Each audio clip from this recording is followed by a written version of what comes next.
Hello guys, welcome back to my channel, Grow with Lynn. Meron ditong, ayan, plants to guys. Galing doon sa bahay ng mama ko. Kasi, umorder yung kapatid ko ng Astro. Tapos, dinamay na naman ako ulit. Kaya eto, meron na naman akong Astro. Galing to sa Juice for Cross. Mura din yung Astro niya guys. As in, mura. Meron siya mga 3 for 200, 3 for 100. Tapos, sabi ng kapatid ko, magaganda din naman daw. Natanim na pala niya to guys. Siguro 1 week na to sa kanya. Ayan. Nudum. May roots na rin ito. Pero mukhang nag-dry out. Next. Medyo malaki to guys. Ayan. Star shape. Star shape? Tawag ba dun? Ayan siya. Ganda. Wala pa akong star shape. 1, 2, 3, 4, 5, 6, 7, 8 ribs. 8 ribs ang meron sa kanya. Next, ito. Maliit. Ayan. Parang kulubot lang ata siya. Mukhang hindi siya star shape, pero parang ano siya. Kulang ng tubig, ganun. Hindi ko na alam kung ilang piraso ito nabili ko guys. Ito maliit. Ayan. Parang ang tawag to, pa-swirl yung bilog niya, yung lines niya guys. Yung parang pa-swirl yung lines niya. Pero baka magbago lang din kapag lumaki na siya. Baka na-dehydrate lang. Next, ito malaki. Parang ito ata yung 100.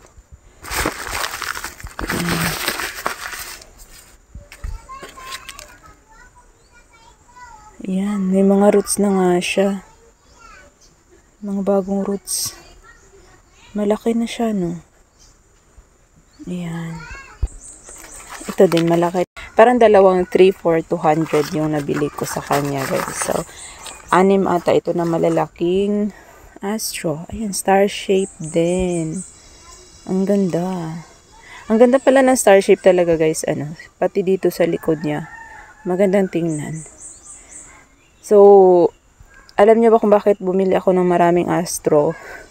Kasi para magamit ko yung mga tips ni Sis Mitch. Ng Mitch, tawag din sa channel niya, Mitch Succulent with Love. Hi sis. Yan, marami yan siyang tips guys. Kung gusto niyo ng tips sa mga Astro, pag-aalaga, pagpapabulaklak, pag-germinate, pag-pollinate, ganun.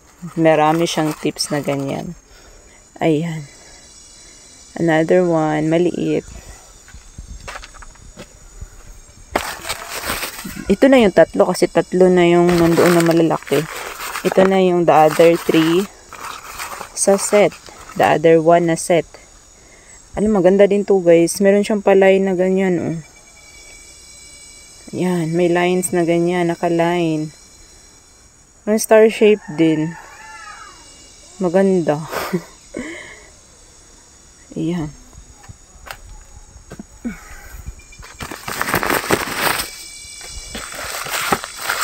Ito. Star shape din. Ay, hindi siya star shape. Pero ang ganda guys. Malapit na tong mag-flower. Ang ganda ng kulay, oh. Ayan. Next, ito. Ay, star shape din. Parang mag-flower na talaga to. Tingnan niyo yan. Pero hindi yan magtuloy kapag hindi nakatanim. Yun, ang ganda talaga ng likod niya guys. Ganda. Yan, ito na yung lahat. Ito na yung lahat guys. Konti lang naman. 1, 2, 3. Oh, ito na yung 6 na set. O, 2 set. Yun. Tapos, isa lang palang set ang nabili ko nito. Ayan, ito yung 150 ata, isang set. So, mas prefer ko yung 150 or 100 isang set. Mas prefer ko ito na set, 200 lang. Tapos malalaki na kaysa naman dito na maliliit. Pero maganda pa rin guys. So meron akong star shape, meron akong V-type, at saka ito nudum. Meron na rin. Meron akong Kiko. So sana magsabay-sabay ng pamumulaklak tong mga to kapag mag-stable na. At meron na rin akong ganito. Ewan ko ano mga tawag dyan. Hindi ako familiar talaga guys. Pero tingin ko iba ito siya kasi meron siyang palay na ganyan. Ganda. So, hindi ko familiar kung ano talaga yung mga exact ID ng mga to. Pero, try kong buhayin kasi sobrang inggit na inggit ako sa mga bulaklak kasi guys. Ito na pala yung update sa aking mga astro guys. Yung maliliit na binili ko sa Shopee. Ayan. Mga Kiko ito eh. Kiko. Ayan, lumabas na yung pagka-turtle niya. Turtle ba to? Mukhang ito yung turtle. At saka ito. Turtle. Ito, Kiko. Not sure pa ano. Tapos ito, lumabas na naman. Ayan, yung parang guhit-guhit na ganyan. Ayan, wala pa yan dati eh. Yung maliit pa siya. Ito wala pa. Ayan, pero lumalaki na sila, guys. Tapos ito yung pinaka na-excite ako kung anong magiging itsura niya pag lumaki na siya. Para kasi siyang transformer. Ayan, oh, ang ganda. Parang may crown. Ang ganda niya guys. So, mabilis din siyang lumaki. Pareho sila.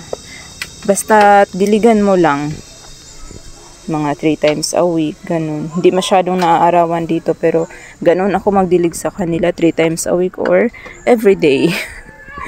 Kung ma-perfect ko yung isang linggo. Tapos, ayan. Ito din.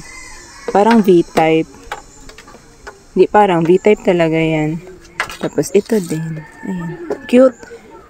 Mas cute ito. Mas maliit silang dalawa. Tapos, ito naman columnar. Magkasing laki lang sila, oh. Ito silang tatlo. Ayan. Columnar, no? Ayan, oh. Mataas. Yung iba, hindi. Ayan. So, excited ako na lumaki sila. Pero, mas excited sana kung malapit ng mamulaklak. Pero, tingin ko matagal pa silang mag-flower. Kasi, ang liliit pa nila. Ayun. So, that was it guys